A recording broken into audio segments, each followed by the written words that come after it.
Hi hello welcome back to my channel Shastra Edutech. ఈరోజు మనం టెట్కి డిఎస్సికి ఈవీఎస్ టెక్స్ట్ బుక్లో లైన్ టు లైన్ బిట్స్ ఎలా ప్రిపేర్ అవ్వాలనేది చూద్దాం. ముందుగా third class textbook semester 1 textbook name చూడాలంటే ఒకసారి దాని పేరు మన ప్రపంచం our world. Third class EVS textbook పైన నేమ్ ఏముంటుంది అని బిట్ అడగచ్చు. టెక్స్ట్ బుక్లో స్టార్టింగ్లో ఉండేటువంటి విద్యా ప్రమాణాలు అనేవి చాలా ముఖ్యమైనవి. విద్యా ప్రమాణాల నుంచి ఖచ్చితంగా ఒక బిట్ పడుతుందండి. టెక్స్ట్ బుక్లో చాలా ముఖ్యమైనవే విద్యా ప్రమాణాలండి. మనం మెథడాలజీలో కూడా విద్యా ప్రమాణాలు బిట్టు కవర్ అయిపోతుంది కాబట్టి మనం ఇక్కడే చదువుకోవాలి. మొత్తం ఈవీఎస్లో విద్యా ప్రమాణాలు ఎన్ని? 6. ఇవి 6th 1 గాహన, 2 ప్రశ్నించడం పరికల్పనలు చేయడం, 3 ప్రయోగాలు చేయడం, 4 సమాచార నైపుణ్యాలు ప్రాజెక్టు పనులు, 5 బొమ్మలు గీయడం నమూనాలు చేయడం, 6 ప్రశంస. ఇందులో ఒక్కొక్క దాని గురించి వివరంగా చూద్దాం ఒకసారి. ముందుగా చూడండి, 3వ తరగతి పాఠ్యపుస్తకం మన ప్రపంచం ద్వారా సాధించాల్సినటువంటి విద్యా ప్రమాణాలు కింద ఇవ్వబడ్డాయి.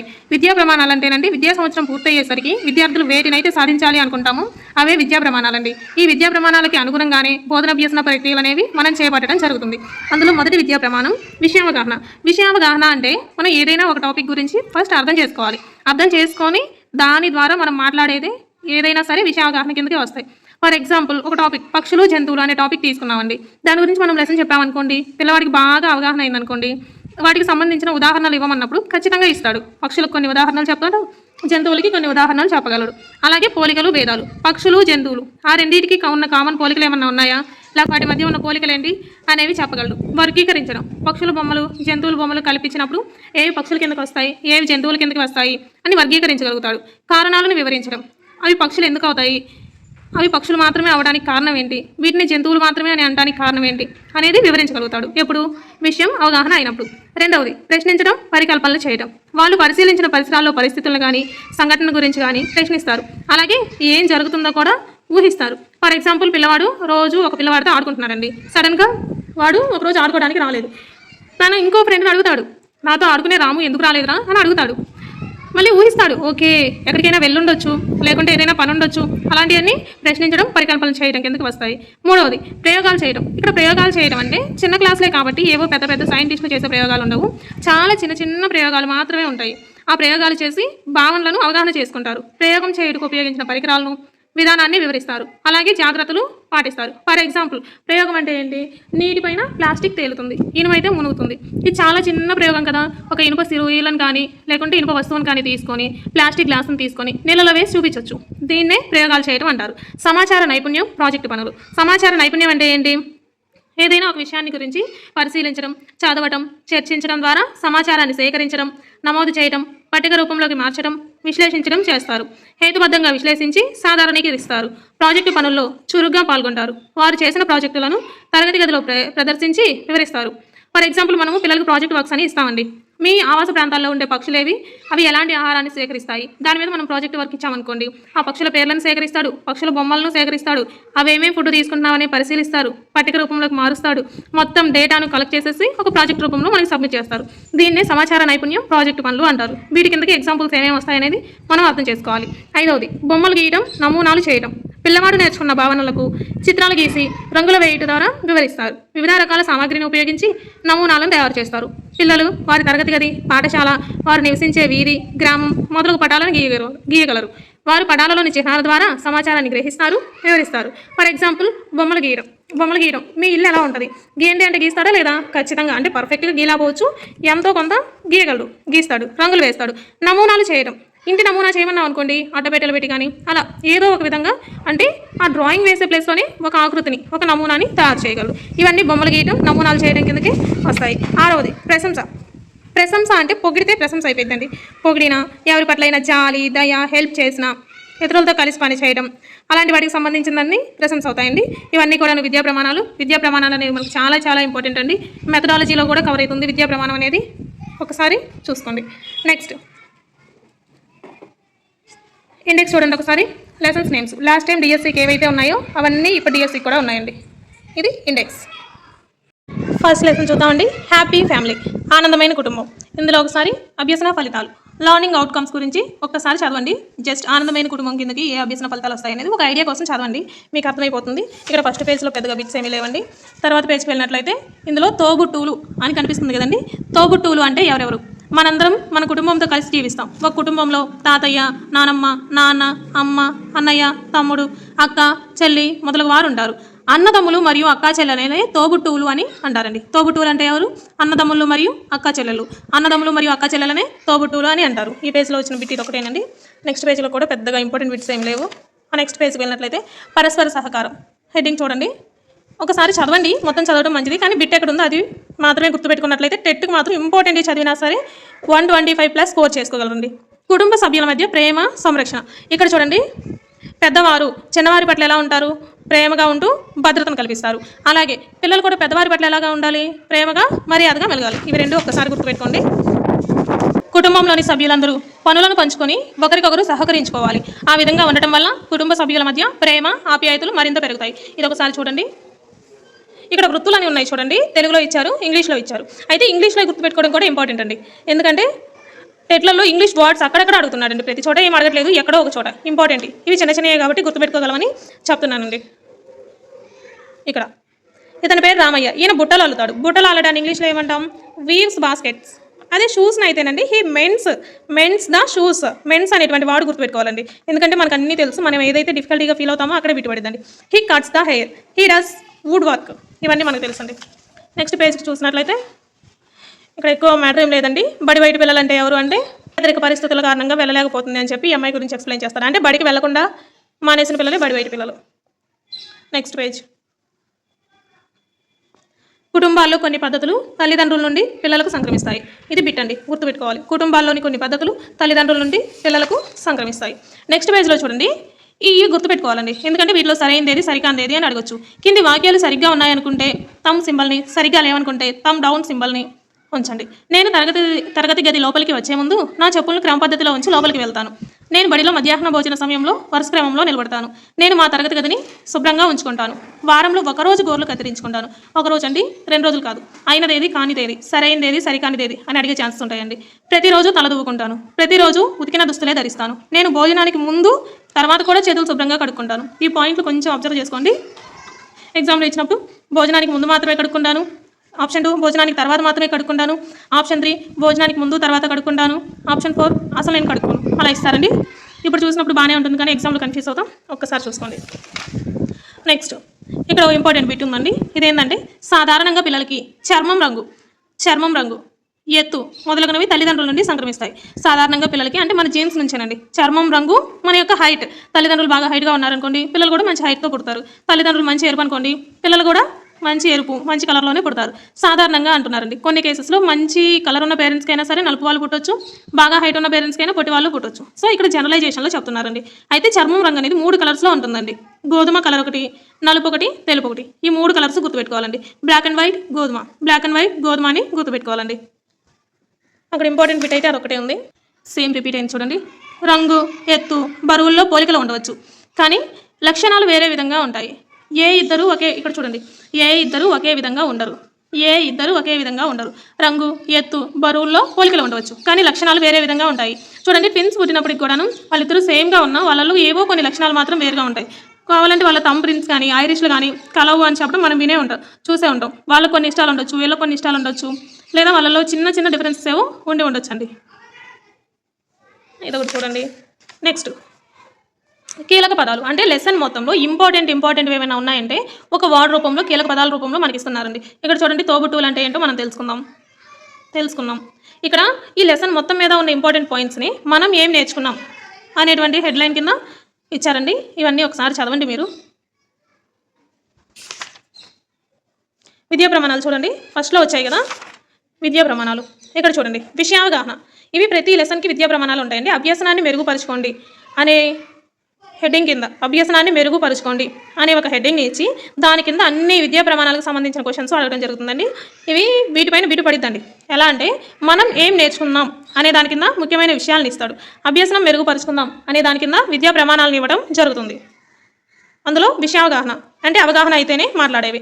కుటుంబం అంటే ఏమిటి, మీ కుటుంబంలో ఎంతమంది సభ్యులు ఉన్నారు, క్వశ్చన్ అండి. కుటుంబం అంటే ఏంటి, అసలు మీ కుటుంబంలో ఎంతమంది సభ్యులు ఉన్నారు, ఇది అర్థమైనప్పుడు మాత్రమే వాడు చెప్పగలుగుతారు. జనరల్గా చెప్పగలిగేది. మీ ఇంట్లో పెంపుడు జంతువులు ఉన్నాయా, ఉంటే వాటి పేర్లు చెప్పండి. మీ కుటుంబంలో ఎవరిని బాగా ఇష్టపడతారు, ఎందుకు. అదే రెండో విద్యా ప్రమాణం ప్రశ్నించడం, పరికల్పనలు చేయడం. ప్రశ్నిస్తున్నాడు, నువ్వు మీ స్నేహితురాలి ఇంటికి వెళ్ళావు, వాళ్ళ ఇంట్లో వారు అనుసరిస్తున్న మంచి విధానాలను తెలుసుకోవాలని అనుకున్నప్పుడు నువ్వు ఎటువంటి ప్రశ్నలు అడుగుతావు అంటే ఇక్కడ నువ్వు అడిగితేనే తెలుస్తుంది, అది నీ ఇంట్రెస్ట్ని బట్టి నువ్వు అడగాలనుకుంటున్నావు. ప్రశ్నించడం, పరికల్పనలు చేయడం కిందకి వస్తుందండి. ఎగ్జామ్లో ఎలా అడుగుతాడు అంటే మీ బంధువుల్లో ఎవరెవరి ముఖాలు పోలికలు భేదాలను కలిగి ఉన్నాయో రాయండి. మీ బంధువుల్లో ఎవరెవరి ముఖాలు పోలికలు భేదాలను కలిగి ఉన్నాయో రాయండి అనే క్వశ్చన్ ఇచ్చి ఆప్షన్స్లో ప్రయోగాలు, క్షేత్ర పరిశీలనలు, విషయావగాహన, సమాచార నైపుణ్యాలు, ప్రాజెక్టులు, బొమ్మలు గీయడం, నమూనాలు తయారు చేయడం, వీటిల్లో ఏది ఆన్సర్ అయితే అని క్వశ్చన్ ఇస్తాడండి. కేవలం క్వశ్చన్ మాత్రమే అడిగినప్పుడు మనం కన్ఫ్యూజ్ అవుతాం. చూడండి, మీ బంధువుల్లో ఎవరెవరి ముఖాలు పోలికలు భేదాలు కలిగి ఉన్నాయో రాయండి అన్నప్పుడు మనం ఏమనుకుంటాం, దీనికి ఖచ్చితంగా విషయావగాహన అనుకుంటామండి. ఎందుకంటే స్టార్టింగ్ పేజెస్లో చదివినప్పుడు పోలికలు భేదాలు అనేది విషయావగాహన కిందకి ఉంది. ఇక్కడ మీ బంధువుల్లో ఎవరెవరి ముఖాలు పోలికలు భేదాలు కలిగి ఉన్నాయో రాయండి అంటే బంధువుల ఇంటికి వెళ్ళి వాళ్ళని పరిశీలించి పోలికలు భేదాలు రాయాలి. అలా రాస్తున్నాము అంటే క్షేత్ర పరిశీలన అంటే ఏంటి, మన చుట్టూ ఉన్న సరౌండింగ్స్లోకి మనం వెళ్ళి చెక్ చేసి రాస్తున్నాం, దీన్ని క్షేత్ర పరిశీలన అంటారు. కాబట్టి ఈ క్వశ్చన్ అనేది దీని కిందకు వచ్చిందండి. సమాచార నైపుణ్యం, ప్రాజెక్టు పనులు అనేది మనం మాక్సిమం గుర్తుపట్టగలుగుతామండి. ఎందుకంటే చూడండి, ఇలా బాక్స్ రూపంలో ఇన్ఫర్మేషన్ కలెక్ట్ చేసే రూపంలో ఉంటుంది. బొమ్మలు గీయడం, నమూనాలు తయారు చేయడం, ఇక్కడ డైరెక్ట్ బొమ్మలు గీయమని అడిగాడు. ప్రశంస కిందకు చూస్తే చూడండి, ఇక్కడ జెస్సీ అనే అమ్మాయి ఉంది. ఆవిడ తోటలో ఉన్న మొక్కల్ని, పెంపుడు జంతువుల్ని ఎంతో ప్రేమగా చూస్తుంది. మీరు అలాంటివి ఏమైనా చేస్తున్నారో తరగతిలో చర్చించండి. అంటే ఎవరైనా ఒకళ్ళు ప్రేమగా, దయగా, హెల్ప్ఫుల్గా అలాంటివి ఉండి మిమ్మల్ని అలా చేయమన్నా లేకుంటే వాళ్ళ గురించి చెప్పమన్నా అది ప్రశంస అవుతుందండి. Next lesson number 2, plants around us. మన చుట్టూ ఉన్నటువంటి మొక్కలు. అభ్యసన ఫలితాలను ఒక్కసారి చదవండి. ఎందుకంటే మీకు ఏదైనా అంటే బిట్ ఎలా అడుగుతాడో కూడా మనం చెప్పలేమండి. అందుకని ఒకసారి చూసుకుంటే మీకు అవగాహన వస్తుంది, అంతకుమించి ఏం లేదు. ఇక్కడ చూడండి, ఇక్కడ మొక్కలు, చెట్లు, మొక్కలు ఈ మూడింటిని మనం గుర్తుపట్టగలం. ఎందుకంటే ఇచ్చిన లెసన్ పేరే మన చుట్టూ ఉన్న మొక్కలు. ప్రకృతిపై ప్రేమ పెంచుకుంటారు. ఇది మనం డిఫరెంట్గా ఉంది కాబట్టి ఒక్కోసారి సరి అయింది ఏది, సరికానిది ఏదన్నప్పుడు కన్ఫ్యూజ్ అవుతాం. ఒకసారి చదివితే మనకు ఐడియా వస్తుంది. టెట్ వరకు ఇంపార్టెంట్ సరిపోతాయండి. ఒకవేళ డిఎస్సి కనుక అయితే చాలా డీప్గా ప్రిపేర్ అవ్వాలి. ఇక్కడ మొక్క ఇచ్చాడు చూడండి, వేర్లు నేలకు దిగువన ఉంటాయి. ఇవి మొక్క భాగాలన్నింటిలో ముఖ్యమైనవి. మొక్క భాగాలన్నింటిలో ముఖ్యమైనవి ఏంటి? ఏ వేర్లు, బి కాండం, సి పుష్పం, డి ఆకు. అలా ఇచ్చినప్పుడు కన్ఫ్యూజ్ అవుతామండి. ఇప్పుడు చూసినప్పుడు బాగుంటుంది కానీ ఎగ్జామ్లో చూసినప్పుడు ఖచ్చితంగా కన్ఫ్యూజ్ అవుతాం. మొక్క భాగాలన్నింటిలో ముఖ్యమైనది వేర్లు అండి. ఎందుకు ముఖ్యమైనది అంటే నేలలోని లవణాలను, నీటిని పీల్చుకొని మొక్క కాండం, ఆకులకు పంపుతాయి. అసలు వేర్లే లేవనుకోండి, అసలు ఆ మొక్క ఉండిద్దా? చచ్చిపోయింది కదా. ఆ వేర్ల వల్లే లవణాలను, నీటిని పీల్చుకొని మొక్క యొక్క కాండానికి, ఆకులకి పంపుతుంది. దాని ద్వారా ఫుడ్ తయారవుతుంది. దాని ద్వారా మొక్క అంతా సేఫ్గా మంచిగా పెరుగుతుంది.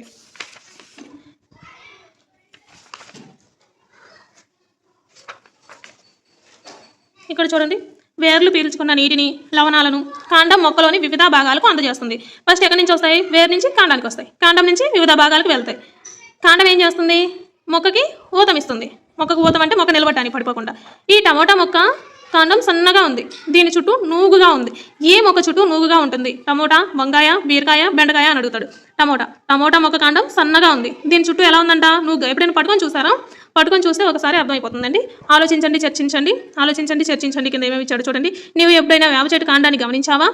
అది టమోటా మొక్క కాండం కన్నా ఏ విధంగా వేరుగా ఉంటుంది అంటే ఇక్కడ ఆలోచించి మాట్లాడుకునేటువంటి క్వశ్చన్స్ అనేవి అడగడం జరుగుతుంది. ఇక్కడ చూడండి, బిట్స్ ఎక్కువ ఉన్నాయి. మొక్కల కాండాలు వివిధ రకాలుగా ఉంటాయి. కొన్ని మెత్తగా ఆకుపచ్చ రంగులో ఉంటాయి, కొన్ని ఏమో గట్టిగా గోధుమ రంగులో ఉంటాయి. కొన్ని మొక్కల కాండాలు లావుగా, కొన్ని మొక్కల కాండాలు సన్నగా ఉంటాయి. మొక్కలు పెరిగి పెద్ద అయ్యే కొద్దీ వాటి కాండాలు కూడా బలంగా మారుతాయి. ఈ బలమైన కాండాన్ని మ్రాను అంటారండి. ఇది ఇంపార్టెంట్ బిట్ అండి, ఆల్రెడీ టెట్లో కూడా అడిగాడు. బలమైన కాండాన్ని ఏమంటారు? మ్రాను అంటారు. ఇదిగో ఇక్కడ చూడండి, ఇదొక చెట్టు. ఈ రెండు చెట్లకి కాండం ఉంది చూడండి, దీన్నే మ్రాను అంటాం.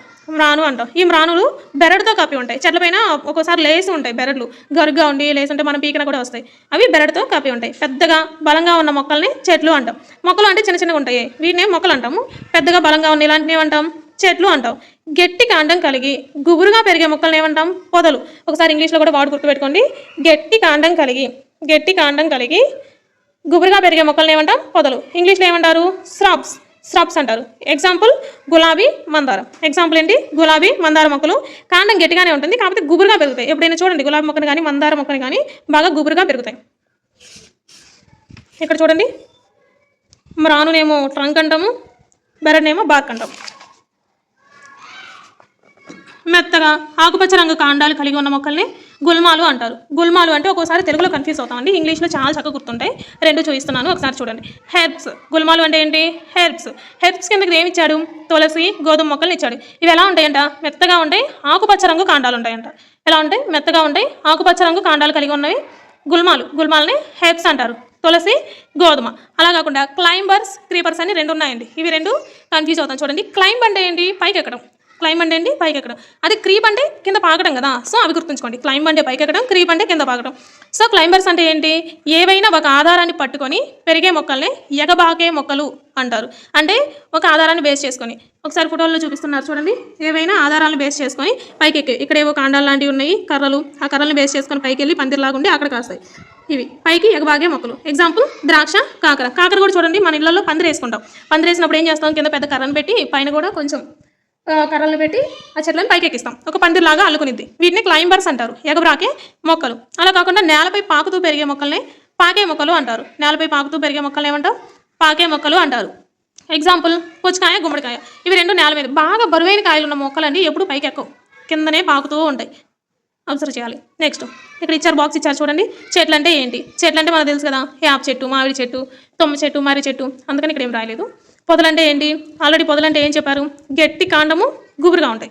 గట్టి కాండం ఉండి గుబురుగా ఉండేటువంటి వాటిని పొదలు అంటారు. ఎగ్జాంపుల్ గులాబీ, మందార. గుల్మాలు అంటే ఎలా ఉంటాయి? గుల్మాలని ఇందాక మనం ఏం చెప్పుకున్నాం?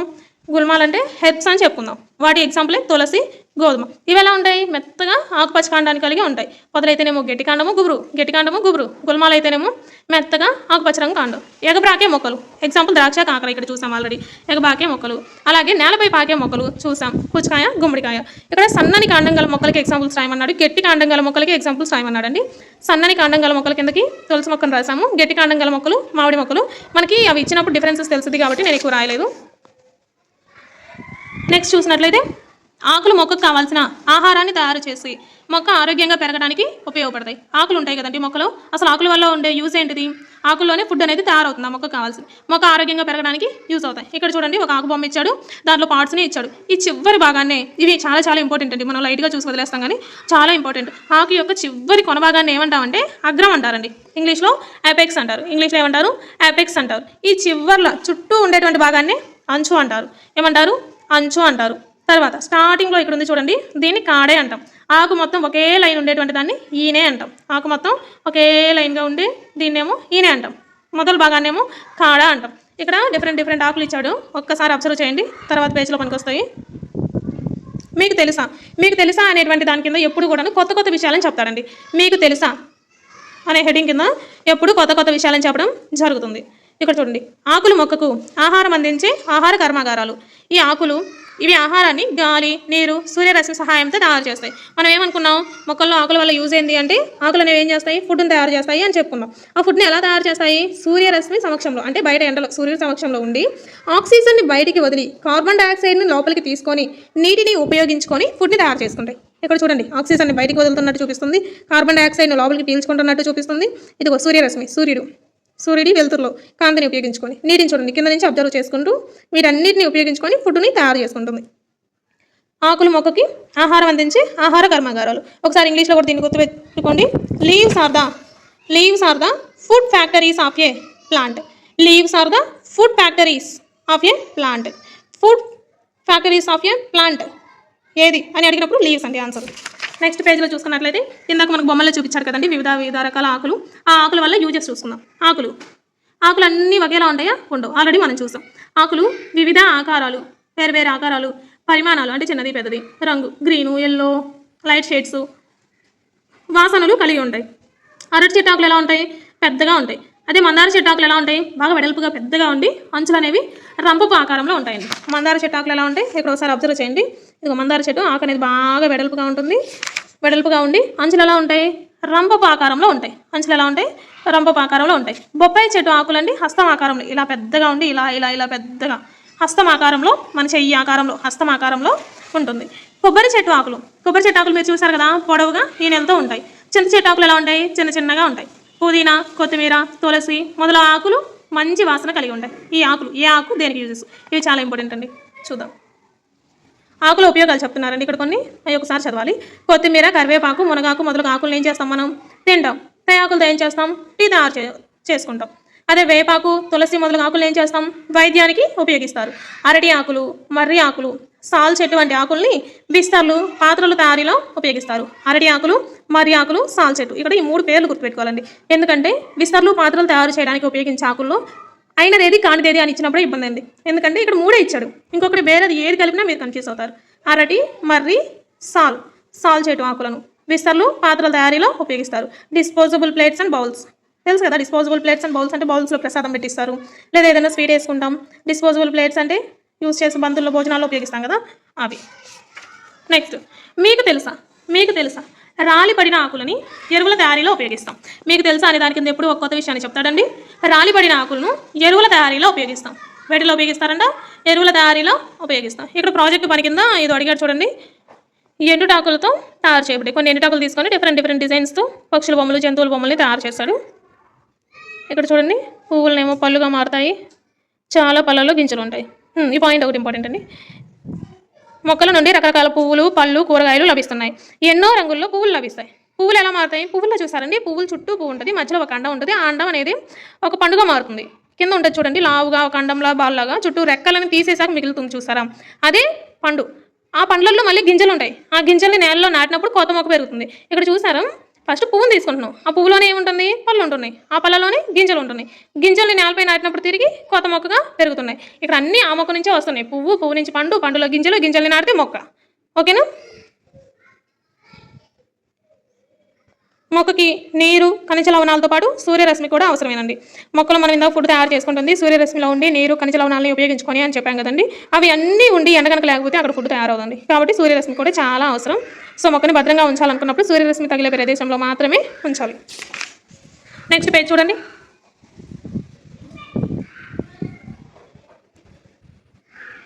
మొక్కలు మనకి ప్రకృతి ఇచ్చిన వరం. మొక్కలు మనకి ఆహారాన్ని ఇస్తాయి. ఇప్పుడు మనకి ఆహారం వస్తుందంటే ఎక్కడి నుంచి వస్తుంది? మొక్కల నుంచి. మొక్కల ద్వారా పడిన బియ్యాన్ని యూస్ చేస్తున్నాం. కూరగాయలు, పండ్లు, ఫ్రూట్స్ అన్నీ మొక్కల నుంచి వచ్చినవి యూస్ చేస్తున్నాం. మనకి స్వచ్ఛమైన గాలిని ఇస్తాయి. గాలిలో కార్బన్ డైఆక్సైడ్ని, పొల్యూషన్ని ఇదంతా మొక్కలు పీల్చేసుకొని మనకి ఆక్సిజన్ ఇస్తాయి. మనం విడిచిన గాల్లో కార్బన్ డైఆక్సైడ్ను అవి పీల్చుకొని మనకి ప్రాణవాయువు అయినటువంటి ఆక్సిజన్ని మనకి ఇస్తున్నాయి. మనకి ఇస్తున్నాయి. పెద్ద మొక్కల వేర్లు నేలలో బలంగా చొచ్చుకొని పోవడం వల్ల నేల కోతకి గురి కాకుండా కాపాడుతాయి. ఇప్పుడు పెద్ద మొక్కలు ఉన్నాయి కదండి, వాటి వేర్లు నేలలో చాలా లోతుగా వెళ్ళుంటాయి. అంత లోతుగా వెళ్ళినప్పుడు అక్కడ ఉన్నటువంటి నేల మొత్తాన్ని పట్టి ఉంచుతుంది. అప్పుడు ఏదైనా వర్షం వచ్చినా సరే అక్కడ నేల అనేది కొట్టుకుపోకుండా చక్కగా ఉంటుంది. కీలక పదాలు, వీటిని కీలక భావనలు, ముఖ్యమైన భావనలు అని కూడా అంటారండి. అంటే మనకి చాలా ఇంపార్టెంట్ వర్డ్స్ ఉన్నాయి. పోషకాలు అంటే ఏంటి? ఈయన అంటే ఏంటిది? జీవులు అంటే ఏంటి? సజీవులు అంటే ఏంటి? కార్బన్ డైఆక్సైడ్ అంటే ఏంటి? ఆక్సిజన్ అంటే ఏంటి? నేల కోత దేనివల్ల జరుగుతుంది? ఇలాంటివన్నీ ఈ ఒక్క పదంలోనే మనం అర్థం చేసుకోవడానికి ఉపయోగపడేలాగా ఇస్తాడండి. మనం ఏం నేర్చుకుందాం అంటే ఇది టోటల్ రివిజన్కి యూస్ అవుతుంది. మనం ఏం నేర్చుకుందాం అనే శీర్షిక కింద ముఖ్యమైనటువంటి లెసన్లో ఉండేటువంటి ముఖ్యమైనటువంటి అన్ని పాయింట్స్ని ఇక్కడ వివరించడం జరుగుతుందండి. ఇది ఒకసారి చదువుకోండి. ఇక్కడ చూడండి, వేర్లు, కాండం, ఆకులు, పువ్వులు, పండ్లు మొదలగునవి మొక్కల వివిధ భాగాలు. మొక్క ప్రతి భాగము ఒక ప్రత్యేక పనిని నిర్వర్తిస్తుంది. వేర్లు, మొక్కలోనే అతి ముఖ్యమైన భాగం ఏంటని చెప్తున్నాం? వేర్లు. ఇవి మొక్కను నేలలో పట్టి ఉంచుతాయి. నేలలో లవణాన్ని, నీటిని పీల్చుకొని మొక్కకు అందిస్తాయి. కాండం అంటే ఏంటి? కాండం అంటే ఏమిటో ఒకసారి చూడండి, అదంతా మనం చెప్పుకున్నాము. అలాగే ఆకులు, వాటి పనులు ఏంటి అనేది. అభ్యాసనాన్ని మెరుగుపరచుకోండి అనేటువంటి శీర్షిక కింద విద్యా ప్రమాణాలు. ఒక్కొక్క విద్యా ప్రమాణం కిందకి ఏమేమి క్వశ్చన్స్ వస్తాయి, ఏమేమి అడుగుతారు అనేవి ఉన్నాయి. అవి కూడా ఒకసారి మీరు చూసుకోండి, క్లియర్గా చూసుకోవాలి. ప్రశ్నించడం, పరికల్పనలు చేయడం కింద ఏం అడుగుతున్నాడు? ప్రయోగాలు, క్షేత్ర పరిశీలనల కింద సమాచార నైపుణ్యాలు, ప్రాజెక్టులు, బొమ్మలు గీయటం, నమూనాలు తయారు చేయడం, ప్రశంస. 2 లెసన్స్ కంప్లీట్ అయ్యాయండి. ఇంకేమైనా డౌట్స్ ఉన్నా లేకుంటే ఇంకేమైనా మార్పులు చేర్పులతో వీడియో కావాలనుకుంటున్నారా అనేది కామెంట్ సెక్షన్లో తెలియజేయండి. Thank you.